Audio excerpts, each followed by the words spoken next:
스쿼트 운동이나 계단을 너무 반복적으로 많이 오르내리는 운동, 등산도 마찬가지고요. 그래서 그런 거를 조금 무리하게 하시면 연골판이 손상될 확률이 높아지기 때문에 무리라고 많이 말씀을 드립니다.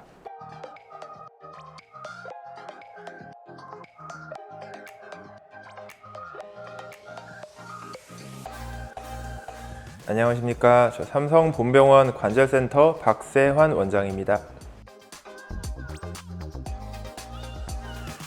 반월상 연골판은 그 무릎에 있는 구조인데, 우리 무릎뼈가 이제 허벅지뼈, 이게 정강이뼈에서 이게 움직이는 게 관절인데, 요 사이에 스폰지 역할을 한다고 하는데, 그 충격을 흡수해주는 역할을 하는 이제 완충제입니다. 충격이 많이 가는 만큼 아무래도 손상되거나 찢어지거나 하는 경우가 많겠죠. 그래서 원인으로는 크게 두 가지가 있는데, 그 외상으로 운동하다가 찢어지는 경우가 있고, 두 번째는 퇴행성 파열이 있습니다. 외상성 파열은 보통 젊은 분들에 많고, 운동하다가 또는 실수로 다쳐서 생기는 경우가 많은데, 말 그대로 이제 충격받으면서 찢기는 거기 때문에 크게 찢어지면서 증상을 많이 유발을 합니다. 그리고 퇴행성 파열은 나이가 들면서 우리가 자동차 타이어가 오래 쓰면 닳듯이 조금씩 찢어지면서 해지는 경우인데, 그런 경우는 증상이 갑자기 오진 않고 천천히 증상이 오면서 무릎을 불편하게 만들기 때문에 나이 드신 분들이 주로 많이 오십니다. 반월상 연골판 파열의 증상은 무릎 안에서 이제 스폰지 역할을 하는 것이 찢어지기 때문에 그게 주로 끼는 증상으로 나타나는 경우가 많습니다. 그래서 찢어진 게 이제 덜렁덜렁 거리면서 무릎 뼈 안에서 끼면서 무릎이 굽혔다 펼 때 좀 걸리는 느낌이 생긴다거나, 아니면 걸어 다닐 때 그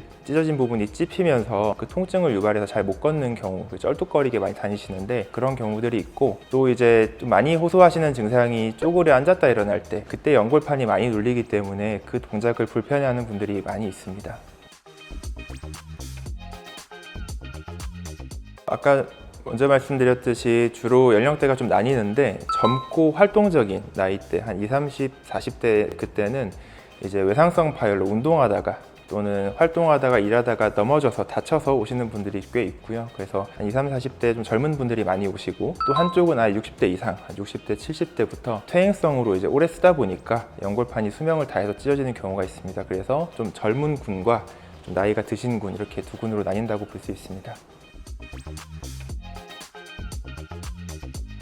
꼭 그렇지 않습니다. 그리고 실제로 그 반월상 연골판 파열에서 소리가 나는 경우는 좀 드뭅니다. 보통 우리가 무릎에 통증이 없어도 소리가 나는 경우가 많이 있는데, 그 경우에는 이제 우리가 대표적으로 추벽증후군이라고 해서 무릎을 오래 쓰고 많이 쓰다 보면은 안쪽에 염증 조직 같은 게 자라서 두꺼워져서 무릎에 걸리면 소리가 나는 경우가 있는데, 통증을 동반하지 않는 경우도 있고 하는 경우도 있습니다. 실제로 이제 그렇게 다른 끼는 조직이 생겨서 소리 나는 경우가 더 많고, 연골판 파열에 의해서 소리가 나는 경우는 좀 드문 경우입니다.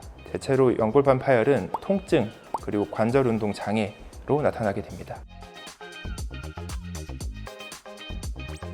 치료 방법은 증상이나 찢어진 양상에 따라 나뉘게 되는데, 파열 정도가 심하지 않을 때는 되게 보존적 치료를 합니다. 그래서 그런 경우에는 이제 연골판 찢어진 게 저절로 아무는 경우들이 있기 때문에 약물 치료나 이제 물리 치료처럼 통증 조절 위주로 해서 시간을 보내다 보면은 저절로 회복이 되는 경우가 있습니다. 그런데 애초에 그 파열 사이즈가 크고 중요한 부위가 찢어져서 이거는 낫지 않는 경우가 있는데, 그런 경우에는 조기에 빠른 수술을 합니다. 수술은 크게 3가지 정도 방법이 있는데, 첫 번째 방법은 연골판 파열이 심하지 않고 또 중요하지 않은 부위가 찢어졌을 때는 그 부분을 다듬어냅니다. 그래서 부분 절제술이라고 하는데, 그런 수술을 하고, 중요한 부분이 찢어지고 많이 찢어졌을 때는 그 부분을 봉합을 해야 됩니다. 그래서 이제 봉합술 방법이 있고, 또는 너무 찢어진 게 심하고 이거는 꼬맬 수도 없고, 또는 너무 옛날에 찢어진 게 뒤늦게 발견돼서 꼬맬 수가 없는 상태에는 이식술을 합니다. 그래서 기존에 있던 걸 다 제거해 버리고 다른 사람의 기증받은 연골판을 이식하는 수술을 하는 경우도 가끔 있습니다. 재활 운동은 크게 2가지로 나뉘는데, 첫 번째는 근력 강화 운동입니다. 수술을 하고 나면은 다리를 많이 못 써서 힘을 좀 덜 주기 때문에 근육이 많이 빠져서 근육을 최대한 빠지지 않도록 힘을 키우는 운동을 많이 시키고, 두 번째는 수술하고 나면은 관절이 약간 굳으려는 경향이 있기 때문에 굳지 않도록 관절 무릎을 굽혔다 폈다 이렇게 하면서 굳지 않게 풀어주는 운동을 주로 하게 됩니다. 그리고 예방법은 일단 제일 중요한 거는 근력을 키우는 겁니다. 제일 중요한 게 이 허벅지 앞근육, 우리 대퇴사두근이라고 하는데, 이 근육이 단단해야 우리가 다치거나 또는 많이 썼을 때 무릎에 무리가 가는 걸 줄여주기 때문에 연골판이 찢어지는 걸 막을 수가 있습니다. 그래서 평상시에 근력 운동을 해서 무릎 주변의 근육을 강화시키는 게 가장 중요하고, 두 번째는 이제 자세가 좀 중요한데, 연골판이 잘 찢어지는 자세들이 있습니다. 그게 대표적으로 쪼그려 앉았다 일어나는 겁니다. 그래서 제가 좀 환자분들한테 많이 설명드리는 것 중에 하나가, 특히 연세가 있으실수록 스쿼트 운동이나 계단을 너무 반복적으로 많이 오르내리는 운동, 등산도 마찬가지고요. 그래서 그런 거를 조금 무리하게 하시면 연골판이 손상될 확률이 높아지기 때문에 무리라고 많이 말씀을 드립니다. 지금까지 삼성본병원의 박세환 원장이었습니다.